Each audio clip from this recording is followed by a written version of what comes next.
Iktikat baik Hamzah Ahmad dan kawan-kawan tidak menyelamatkan dari proses hukum.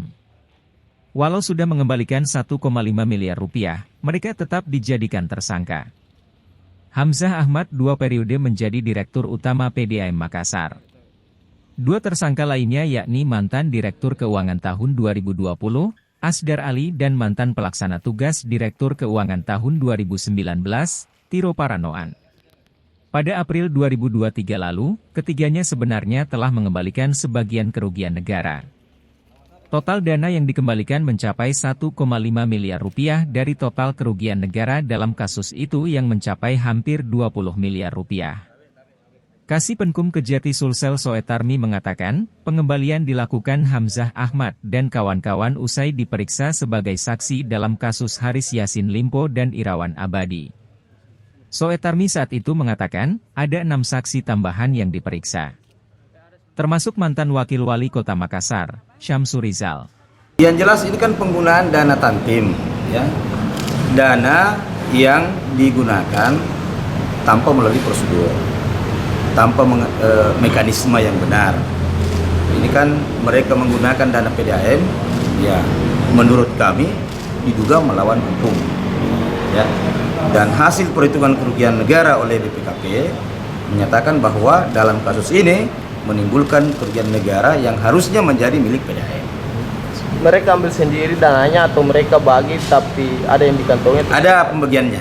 Ada pembagiannya. Ya. Nanti diuraikan dalam persidangan. Ini kan kita persidangan ada disebutkan nilai-nilainya kan. Kejati Sulsel telah lebih dahulu menetapkan mantan Direktur Utama PDAM Kota Makassar periode 2015 hingga 2019, Haris Yassin Limpo, dan mantan Direktur Keuangan PDAM Makassar, Irawan Abadi sebagai tersangka. Wakil Kepala Kejati Sulsel, Z. Tadung Alo mengatakan, mereka ditetapkan tersangka atas penggunaan laba PDAM tahun buku 2018 hingga 2019 dan 2020. Dia menguraikan, penggunaan laba tahun 2017 hingga 2019 yang ditetapkan berdasarkan keputusan Wali Kota Makassar tanpa melalui prosedur dan verifikasi. Tindakan itu melanggar Peraturan Pemerintah Nomor 54 Tahun 2017 tentang Badan Usaha Milik Daerah. Pada tahun pembagian tersebut, kata Z. Tadung Alo, PDAM Kota Makassar masih mengalami kerugian secara akumulatif yang berasal dari tahun sebelumnya. Penggunaan laba tahun 2017 sampai 2019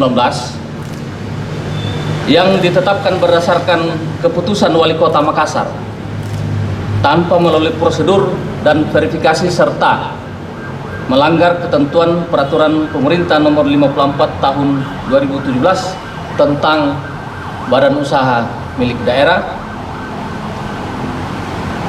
Para tersangka menggunakan laba tahun buku 2018-2019 sebesar 19.994.992.107,60 rupiah, di mana pada tahun pembagian tersebut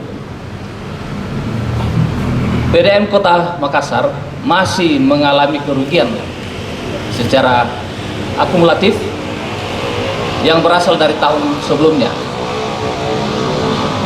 sehingga perbuatan para tersangka merugikan keuangan negara. Sejumlah uang yang dibagi-bagi tersebut saya sebutkan tadi yang telah dihitung oleh BPKP perwakilan Sulawesi Selatan. Dari Kota Makassar, Muhammad Nur Palaguna, Herald Sulsel, melaporkan.